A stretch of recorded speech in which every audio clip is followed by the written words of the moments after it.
This is an audiobook for Stephen King's The Dark Tower series, continuing with Book 2, The Drawing of the Three. Part 1, The Prisoner. Chapter 5, Showdown and Shootout. 14.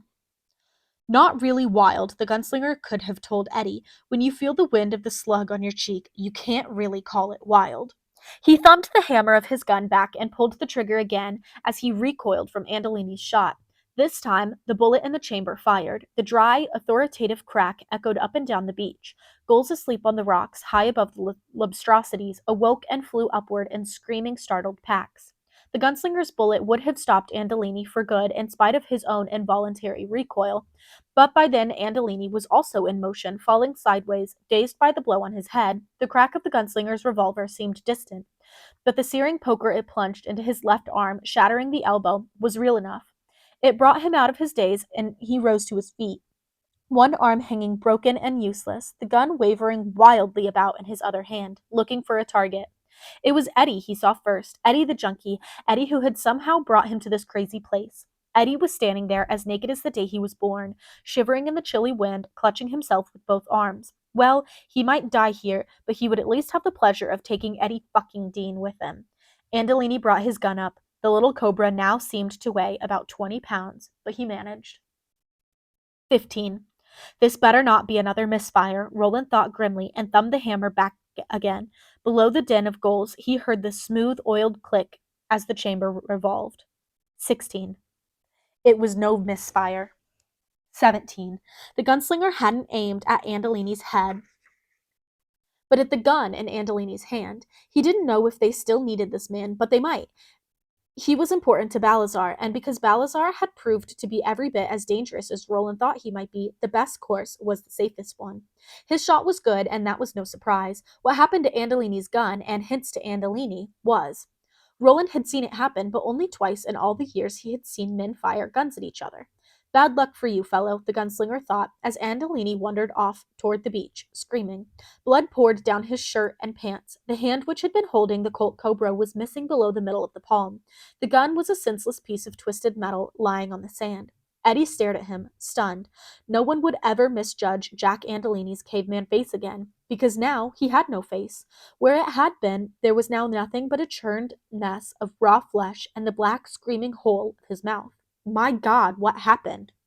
My bullet must have struck the cylinder of his gun at the second he pulled the trigger, the gunslinger said. He spoke as dryly as a professor giving a police academy ballistics lecture. The result was an explosion that tore the back off his gun. I think one or two of the other cartridges may have exploded as well. Shoot him, Eddie said. He was shivering harder than ever, and now it wasn't just the combination of night air, sea breeze, and naked body that was causing it. Kill him. Put him out of his misery, for God's sake. Too late, the gunslinger said, with a cold indifference that chilled Eddie's flesh all the way in to the bone. And Eddie turned away just too late to avoid seeing the lobstrosities swarm over Andolini's feet, tearing off his Gucci loafers, with the feet still inside of them, of course. Screaming, waving his arms spasmodically before him, Andolini fell forward. The lobstrosities swarmed greedily over him, questioning him anxiously all the while they were eating him alive. Data check? Did a chick? Data chum? Data chuck? Jesus, Eddie moaned. What do we do now? Now you get exactly as much of the devil powder, the gunslinger said. Cocaine, Eddie heard, as you promised the man Balazar. Roland said, no more and no less, and we go back. He looked levelly at Eddie. Only this time, I have to go back with you, as myself. Jesus Christ, Eddie said. Can you do that? And at once answered his own question. Sure you can, but why? Because you can't handle this alone, Roland said. Come here. Eddie looked back at the squirming hump of clawed creatures on the beach. He had never liked Jack Andolini, but he felt his stomach roll over just the same. Come here, Roland said impatiently. We've little time, and I have little liking for what I must do now. It's something I've never done before, never thought I would do. His lips twisted bitterly. I'm getting used to doing things like that. Eddie approached the scrawny figure slowly, on legs that felt more and more like rubber. His bare skin was white and glimmering in the alien dark. Just who are you, Roland? He thought. What are you? And that heat I feel baking off you. Is it just fever or some kind of madness? I think it might be both. God, he needed a fix. More. He deserved a fix. Never done what before, he asked. What are you talking about? Take this, Roland said, and gestured at the ancient revolver slung low on his right hip. Did not point. There was no finger to point with. Only a bulky, rag-wrapped bundle. It's no good to me. Not now. Perhaps never again. Eddie swallowed. I don't want to touch it. I don't want you to either, the gunslinger said with curious gentleness, but I'm afraid neither of us has a choice. There's going to be shooting. There is? Yes, the gunslinger looked serenely at Eddie. Quite a lot of it, I think. 18. Balazar had become more and more uneasy. Too long. They had been in there too long, and it was too quiet. Distantly, maybe on the next block, he could hear people shouting at each other, and then a couple of rattling reports that were probably firecrackers. But when you were in the sort of business Balazar was in, firecrackers weren't the first thing you thought of. A scream. Was that a scream? Never mind. Whatever's happening on the next block has nothing to do with you. You're turning into an old woman. All the same, the signs were bad. Very bad. Jack, he yelled at the closed bathroom door. There was no answer. Balazar opened the left front drawer of his desk and took out the gun. This was no Colt Cobra, cozy enough to fit in a clamshell holster. It was a 357 Magnum. See me, he shouted. I want you. He slammed the drawer.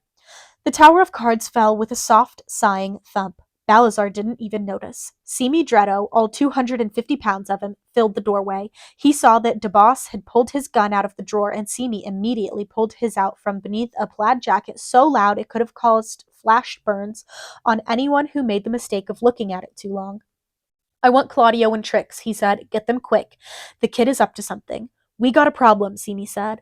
Balazar's eyes flicked to the bathroom door to Simi. Oh, I got plenty of those already, he said. What's this new one, Simi? Simi licked his lips. He didn't like telling DeBoss bad news, even under the best circumstances. When he looked like this... Well, he said, and licked his lips. You see? Will you hurry the fuck up? Balazar yelled. 19. The sandalwood grips of the revolver were so smooth that Eddie's first act upon receiving it was to nearly drop it on his toes. The thing was so big it looked prehistoric, so heavy he knew he would have to lift it two-handed. The recoil, he thought, is apt to drive me right through the nearest wall, if it fires at all. Yet there was some part of him that wanted to hold it, that responded to its perfectly expressed purpose, that sensed its dim and bloody history and wanted to be a part of it. No one but the best had ever held this baby in his hand, Eddie thought, until now, at least. Are you ready? Roland asked. No, but let's do it, Eddie said. He gripped Roland's left wrist with his left hand. Roland slid his hot right arm around Eddie's bare shoulders. Together they stepped back through the doorway, from the windy darkness of the beach in Roland's dying world to the cool fluorescent glare of Balazar's private bathroom and the leaning tower. Eddie blinked, adjusting his eyes to the light, and heard Simi Dretto in the other room. We got a problem, Simi was saying. Don't we all, Eddie thought, and then his eyes riveted on Balazar's medicine chest. It was standing open. In his mind, he heard Balazar telling Jack to search the bathroom, and heard Andolini asking if there was any place there that he wouldn't know about. Balazar had paused before replying. There's a small panel on the back wall of the medicine cabinet, he said. I keep a few personal things in there. Andolini had slid the metal panel open but had neglected to close it. Roland, he hissed. Roland raised his own gun and pressed the barrel against his lips in a shushing gesture. Eddie crossed silently to the medicine chest. A few personal things. There was a bottle of suppositories, a copy of a blearily printed magazine called Child's Play, the cover depicting two naked girls of about 8 engaged in a soul kiss, and 8 or 10 samples of Keflex. Eddie knew what Keflex was. Junkies, prone as they were to infections, both general and local, usually knew. Keflex was an antibiotic. Oh, I got plenty of those already, Balazar was saying. He sounded harried. What is this new one, Simi? If this doesn't knock out whatever's wrong with him, nothing will, Eddie thought. He began to grab the packages and went to stuff them into his pockets. He realized that he had no pockets and uttered a harsh bark that wasn't even close to laughter. He began to dump them into the sink. He would have to pick them up later. If there was a later. Well, Simi was saying, you see? Will you hurry the fuck up? Balazar yelled. It's the kid's big brother, Simi said, and Eddie froze with the last 2 packages of Keflex still in his hand. His head cocked. He looked more like the dog on the old RCA Victor records than ever. What about him? Balazar asked impatiently. He's dead, Simi said. Eddie dropped the Keflex into the sink and turned toward Roland. They killed my brother, he said. 20.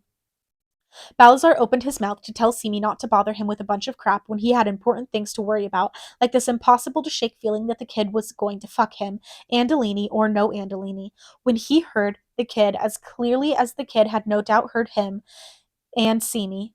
They killed my brother, the kid said. Suddenly, Balazar didn't care about his goods, about the unanswered questions, or anything except bringing this situation to a screeching halt before it could get any weirder. Kill him, Jack, he shouted. There was no response. Then he heard the kid say it again. They killed my brother. They killed Henry. Balazar suddenly knew it wasn't Jack the kid was talking to. Get all the gentlemen, he said to Simi, all of them. We're going to burn his ass, and when he's dead, we're going to take him in the kitchen, and I'm going to personally chop his head off. 21. They killed my brother, the prisoner said. The gunslinger said nothing. He only watched and thought. The bottles, in the sink. That's what I need, or what he thinks I need. The packets. Don't forget, don't forget. From the other room, kill him, Jack. Neither Eddie nor the gunslinger took any notice of this. They killed my brother. They killed Henry. In the other room, Balazar was now talking about taking Eddie's head as a trophy. The gunslinger found some odd comfort in this. Not everything in this world was different from his own, it seemed. The one called Simi began shouting hoarsely for the others. There was an ungentlemanly thunder of running feet. Do you want to do something about it, or do you want to just stand there? Roland asked. Oh, I want to do something about it, Eddie said, and raised the gunslinger's revolver.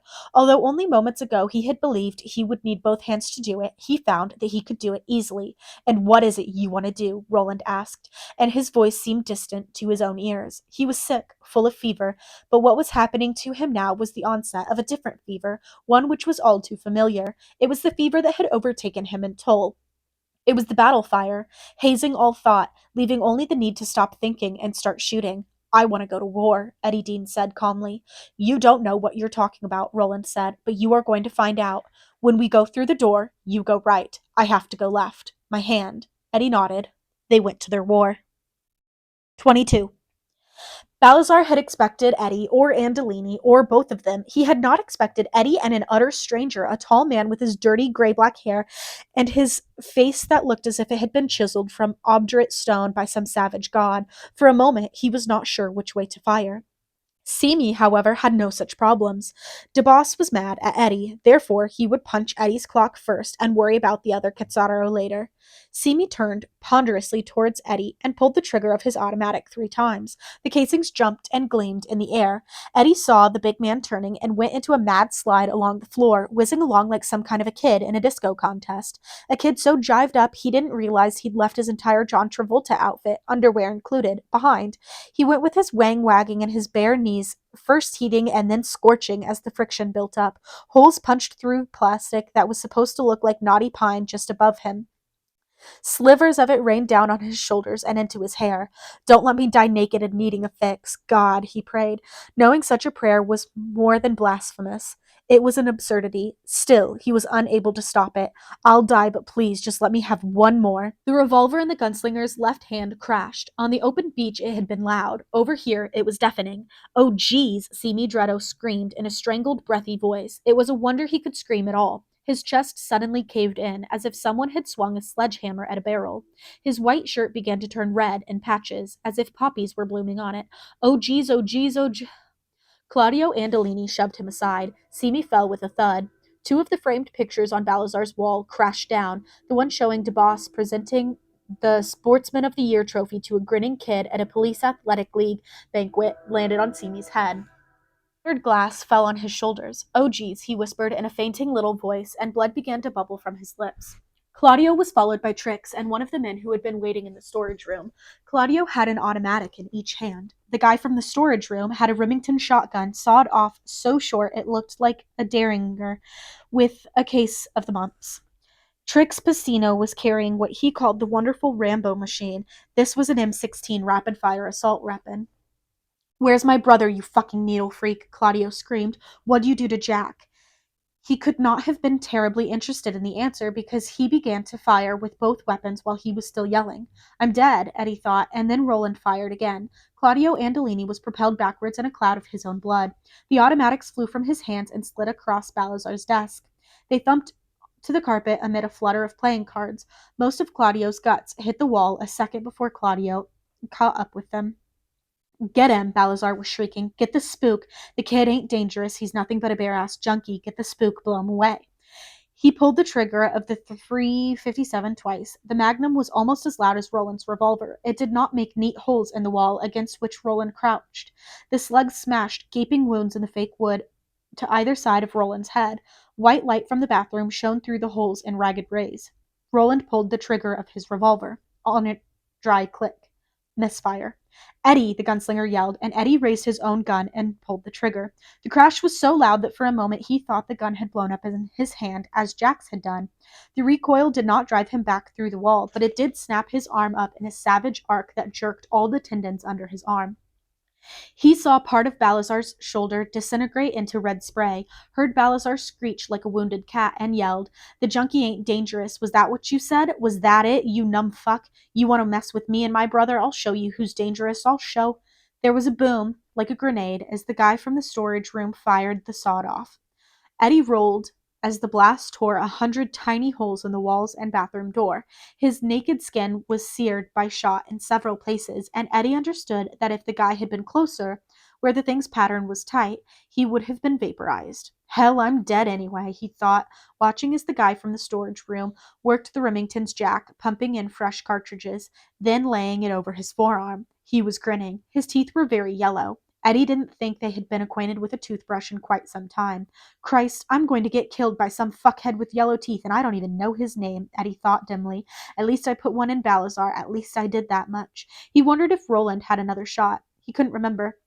"I got him," Trix Pacino was yelling cheerfully. "Give me a clear field, Dario."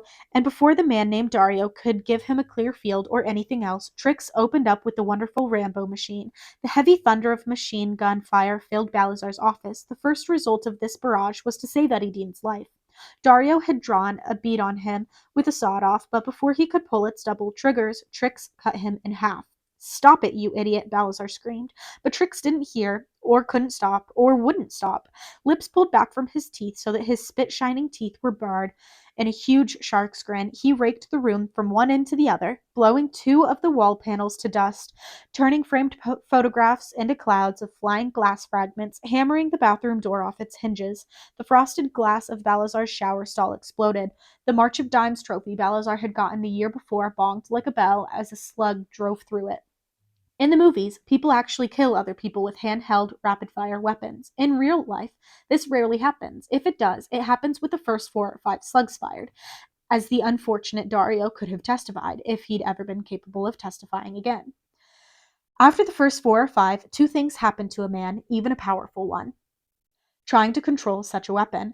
The muzzle begins to rise, and the shooter himself begins to turn either right or left, depending on which unfortunate shoulder he has decided to bludgeon with the weapon's recoil. In short, only a moron or a movie star would attempt to use such a gun. It was like trying to shoot someone with a pneumatic drill.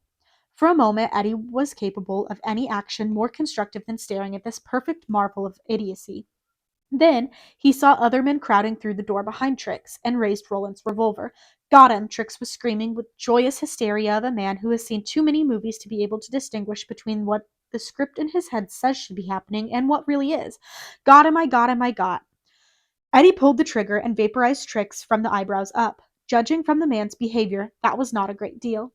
Jesus Christ, when these things do shoot, they really blow holes in things, he thought. There was a loud kablam from Eddie's left. Something tore a hot gouge in his underdeveloped left bicep. He saw Balazar pointing the mag at him from behind the corner of his cart-little desk. His shoulder was a dripping red mass. Eddie ducked as the magnum crashed again. 23. Roland managed to get into a crouch, aimed at the first of the new men coming in through the door, and squeezed the trigger. He had rolled the cylinder, dumped the used loads and the duds onto the carpet, and had loaded this one fresh shell. He had done it with his teeth. Balazar had pinned Eddie down. "If this one's a dud, I think we're both gone." It wasn't. The gun roared, recoiled in his hand, and Jimmy Haspio spun aside, the .45 he had been holding falling from his dying fingers. Roland saw the other man duck back, and then he was crawling through the splinters of wood and glass that littered the floor. He dropped his revolver back into its holster. The idea of reloading again with 2 of his right fingers missing was a joke. Eddie was doing well. The gunslinger measured just how well by the fact that he was fighting naked. That was hard for a man. Sometimes impossible. The gunslinger grabbed one of the automatic pistols Claudio Andolini had dropped. "What are the rest of you guys waiting for?" Balazar screamed. "Jesus, eat these guys." Big George Biondi and the other man from the supply room charged in through the door. The man from the supply room was bawling something in Italian. Roland crawled to the other corner of the desk. Eddie rose, aiming toward the door with the charging men. He knows Balazar's there, waiting, but he thinks he's the only one of us with a gun now, Roland thought. Here is another one ready to die for you, Roland. What great wrong did you ever do that you should inspire such terrible loyalty in so many? Balazar rose, not seeing the gunslinger was now on his flank. Balazar was thinking of only one thing, finally putting an end to the goddamn junkie who had brought this ruin down on his head. No, the gunslinger said, and Balazar looked around at him, surprise stamped on his features. Fuck you, Balazar began, bringing the magnum around. The gunslinger shot him 4 times with Claudio's automatic. It was a cheap little thing, not much better than a toy, and touching it made his hand feel dirty, but it was perhaps fitting to kill a despicable man with a despicable weapon. Enrico Balazar died with an expression of terminal surprise on what remained of his face. Hi, George, Eddie said, and pulled the trigger of the gunslinger's revolver. That satisfying crash came again. No duds in this baby, Eddie thought crazily. I guess I must have gotten the good one. George got off one shot before Eddie's bullet drove him back into the screaming man, bowling him over like a 9-pin. But it went wild. An irrational but utterly persuasive feeling had come over him, a feeling that Roland's gun held some magical, talismanic power of protection. As long as he held it, he could not be hurt. Silence fell then, a silence in which Eddie could hear only the man under Big George moaning, when George landed on Rudy Vecchio, which was this unfortunate fellow's name. He had fractured 3 of Vecchio's ribs, and the high ringing in his own ears. He wondered if he would ever hear right again. The shooting spree, which now seemed to be over, made the loudest rock concert Eddie had ever been to sound like a radio playing 2 blocks over by comparison. Balazar's office was no longer recognizable as a room of any kind. Its previous function had ceased to matter. Eddie looked around with the wide, wondering eyes of a very young man seeing something like this for the first time, but Roland knew the look. And the look was always the same. Whether it was an open field of battle where thousands had died by cannon, rifle, sword, and halberd, or a small room where 5 or 6 had shot each other, it was the same place. Always the same place in the end. Another dead house, stinking of gunpowder and raw meat. The wall between the bathroom and the office was gone except for a few struts. Broken glass twinkled everywhere. Ceiling panels that had been shredded by Trix Pastino's gaudy but useless M16 fireworks display hung down like pieces of peeled skin. Eddie coughed dryly. Now he could hear other sounds, a babble of excited conversation, shouted voices outside the bar, and, in the distance, a warble of sirens. How many? The gunslinger asked Eddie. Can we have gotten them all? Yes, I think. I've got something for you, Eddie, Kevin Blake said from the hallway. I thought you might want it. Like, for a souvenir, you know? What Balazar had not been able to do to the younger Dean brother, Kevin had done to the elder. He lobbed Henry Dean's severed head through the doorway. Eddie saw what it was and screamed. He ran toward the door, heedless of the splinters of glass and wood that punched into his bare feet, screaming, shooting, firing the last live shell in the big revolver as he went. No, Eddie, Roland screamed, but Eddie didn't hear. He was beyond hearing. He hit a dud in the 6th chamber, but by then he was aware of nothing but the fact that Henry was dead. Henry. They had cut off his head. Some miserable son of a bitch had cut off Henry's head, and that son of a bitch was going to pay. Oh, yes, he could count on that. So he ran toward the door, pulling the trigger again and again, unaware that nothing was happening, unaware that his feet were red with blood, and Kevin Blake stepped into the doorway to meet him, crouched low, a Llama 38 automatic in his hand. Kevin's red hair stood around his head in coils and springs, and Kevin was smiling. 24. He'll be low, the gunslinger thought, knowing he would have to be lucky to hit his target with this untrustworthy little toy, even if he had guessed right. When he saw the ruse of Balazar's soldiers was going to draw Eddie out, Roland rose to his knees and steadied his left hand on his right fist, grimly ignoring the screech of pain making that fist caused. He would only have one chance. The pain didn't matter. Then the man with the red hair stepped into the doorway, smiling, and as Roland's brain was gone, his eye saw, his hand shot, and suddenly the redhead was lying against the wall of the corridor with his eyes open and a small blue hole in his forehead. Eddie was standing over him, screaming and sobbing, dry-firing the big revolver with the sandalwood grips again and again, as if the man with the red hair could never be dead enough. The gunslinger waited for the deadly crossfire that would cut Eddie in half, and when it didn't come, he knew it was truly over. If there had been other soldiers, they had taken to their heels. He got warily to his feet, reeled, and then walked slowly over to where Eddie Dean stood. "Stop it," he said. Eddie ignored him and went on dry-firing Roland's big gun at the dead man. "Stop it, Eddie. He's dead. They're all dead. Your feet are bleeding." Eddie ignored him and went on pulling the revolver's trigger. The babble of excited voices outside was closer. So were the sirens. The gunslinger reached for the gun and pulled on it.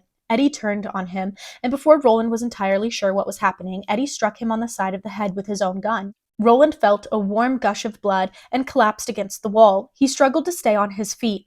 They had to get out of here, quick, but he could feel himself sliding down the wall in spite of his every effort, and then the world was gone for a little while in a drift of grayness. 25. He was out for no more than 2 minutes, and then he managed to get things back into focus and make it to his feet. Eddie was no longer in the hallway. Roland's gun lay on the chest of the dead man with the red hair. The gunslinger bent, fighting off a wave of dizziness, picked it up and dropped it into its holster with an awkward crossbody movement. "I want my damned fingers back," he thought tiredly, and sighed. He tried to walk back into the ruins of the office, but the best he could manage was an educated stagger. He stopped, bent, and picked up all of Eddie's clothes that he could hold in the crook of his left arm. The howlers had almost arrived. Roland believed the men winding them were probably militia, a marshal's posse, something of that sort. But there was always the possibility that they might be more of Balazar's men. "Eddie," he croaked. His throat was sore and throbbing again, worse even than the swollen place on the side of his head where Eddie had struck him with the revolver.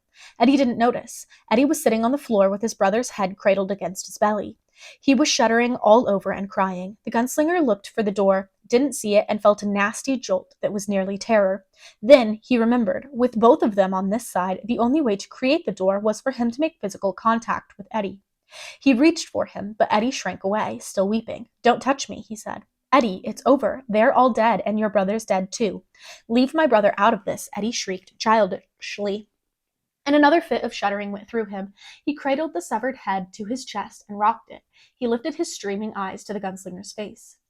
"All the times he took care of me, man," he said, sobbing so hard the gunslinger could barely understand him. "All the times, why couldn't I have taken care of him, just this once, after all the times he took care of me?" "He took care of you, all right," Roland thought grimly. "Look at you, sitting there and shaking like a man who's eaten an apple from the fever tree. He took care of you just fine. We have to go." "Go?" For the first time, some vague understanding came into Eddie's face, and it was followed immediately by alarm. "I ain't going nowhere, especially not back to that other place where those big crabs or whatever they are ate Jack." Someone was hammering on the door, yelling to open up. "Do you want to stay here and explain all these bodies?" the gunslinger asked. "I don't care," Eddie said. "Without Henry, it doesn't matter. Nothing does." "Maybe it doesn't matter to you," Roland said, "but there are others involved, prisoner." "Don't call me that," Eddie shouted. "I'll call you that until you show me you can walk out of the cell that you're in," Roland shouted back. It hurt his throat to yell, but he yelled just the same. "Throw that rotten piece of meat away and stop puling." Eddie looked at him, cheeks wet, eyes wide, and frightened. "This is your last chance," an amplified voice said from outside. To Eddie, the voice sounded eerily like the voice of a game show host. "The SWAT squad has arrived. I repeat, the SWAT squad has arrived." "What's on the other side of that door for me?" Eddie asked the gunslinger quietly. "Go on and tell me. If you can tell me, maybe I'll come, but if you lie, I'll know." "Probably death," the gunslinger said, "but before that happens, I don't think you'll be bored. I want you to join me on a quest. Of course, all will probably end in death. Death for the four of us in a strange place. But if we should win through—" His eyes gleamed. "If we win through, Eddie, you'll see something beyond all the beliefs of all of your dreams." "What thing?" "The Dark Tower." "Where is this tower?" "Far from the beach where you found me. How far, I know not." "What is it?" "I don't know that either, except that it may be a kind of a bolt, a central linchpin that holds all of existence together, all existence, all time, and all size." "You said four. Who are the other two?" "I know them not, for they have yet to be drawn." "As I was drawn, or as you'd like to draw me?" "Yes." From outside, there was a coughing explosion, like a mortar round. The glass of the leaning tower's front window blew in. The barroom began to fill with choking clouds of tear gas. "Well?" Roland asked. He could grab Eddie, force the doorway into existence by their contact, and pummel them both through, but he had seen Eddie risk his life for him. He had seen this hag-ridden man behave with all of the dignity of a born gunslinger in spite of his addiction and the fact that he had been forced to fight as naked as the day he was born, and he wanted Eddie to decide for himself. Quests, adventures, towers, worlds to win, Eddie said, and smiled wanly. Neither of them turned as fresh tear gas rounds flew through the windows to explode, hissing on the floor. The first acrid tendrils of the gas were now slipping into Balazar's office. Sounds better than one of those Edgar Rice Burroughs books about Mars Henry used to read sometimes when we were kids. You only left out one thing. What's that? The beautiful, bare breasted girls.